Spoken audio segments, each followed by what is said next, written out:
urgency the entire game. I thought we played selfish the first half. That's why we had like 1 assist for the first 20 minutes because we were not attacking to create something for anybody else who was looking for our own shot. So we talked about getting back the second half and playing the way we know how to play, and then the last 3 minutes, 4 minutes of the game, not making those critical mistakes. Questions for Coach? Alecia? What happened with the rebounding down the stretch? Exactly. Jessica and Taryn and Tyler had opportunities to secure rebounds for us, and they just got pushed under. That's one of the things we talk about. You can't give up critical offensive rebounds the last 4 minutes of the game, or have critical turnovers in the last minute or two of the game. It's just simply, you can't win with it. Alecia, what are your thoughts on the first half and second half? The first half, like he said, we came out, we played selfish, we didn't share the ball like we used to. We didn't trust the process the first half. We came with our own mindset instead of listening to what was told. And then the second half, he got in us and we did what he told us to do. And it showed that when he told us to do something, it works. So we just need to trust the process like he always tells us. Coach, what are your thoughts about what you just said about trusting the process? Exactly. We talk about it every day. With the flow of the game, sometimes it's hard to get them to understand what's going on because they're there and playing and people, the refs out there and the crowd and everything else.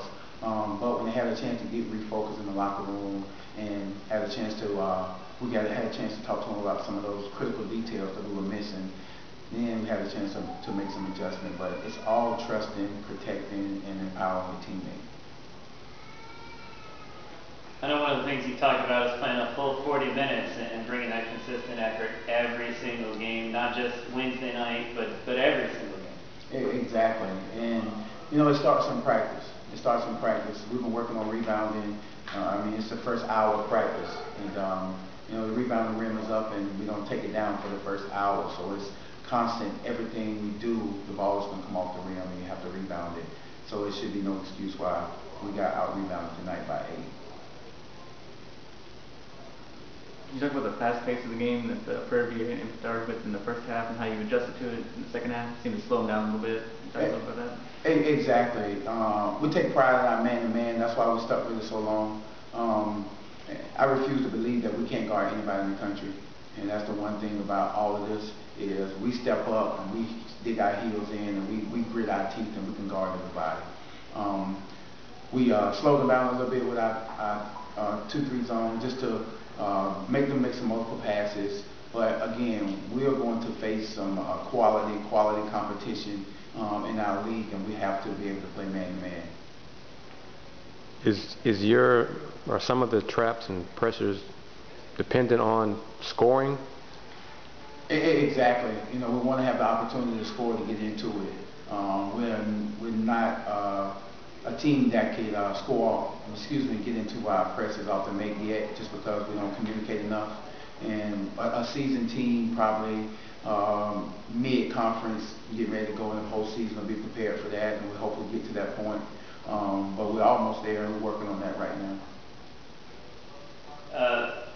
You got Texas A&M coming up on Saturday. Of course, that's one of the highlights of the season, non-conference for you guys, and another opportunity, and that's how you described it, in the locker room. Just talk about the chance you guys have facing off with the top 5 team next week and turning your attention ahead to the next game. Exactly. We'll take care of our bodies and then get back to classes, have finals this week, and that's most important. And then we'll get right into A&M. We'll start watching film tonight, and I just relish the opportunity to go down.